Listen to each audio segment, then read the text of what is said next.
आसो छठ में न राजा जी तनिको नहीं ठीक कहनी। आसो छठ में न राजा जी तनिको नहीं ठीक कहनी।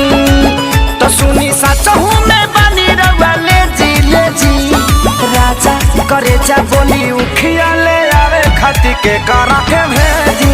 राजा करे जा बोली उखिया ले आवे खाती के करा के भेजी। सुपर स्टार गायक आदित्य राजा मालाकार तिलहटा बाजार। सुपर स्टार गायक आदित्य राजा मालाकार तिलहटा बाजार। सुपर स्टार गायक आदित्य राजा मालाकार। घरवा में बानिया माजी पुरनिया यहाँ के भेजब तो कही का दुनिया। घरवा में बानिया माजी पुरनिया यहाँ के भेजब तो कही का दुनिया। तरौरा पूजा में देखवनी ना तेजी तेजी।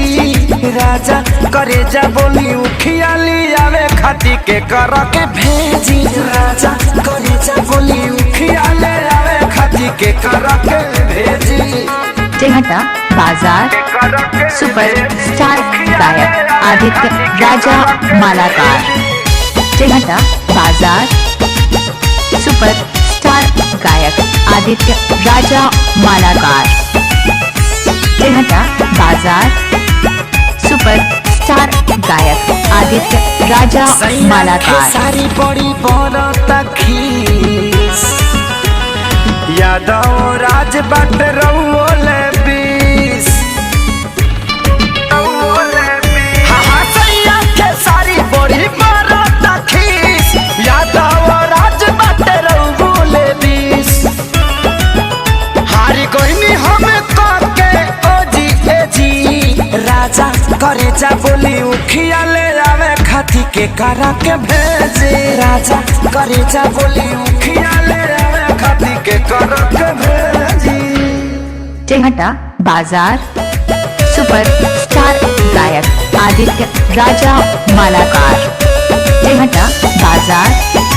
सुपर स्टार गायक आदित्य राजा मालाकार।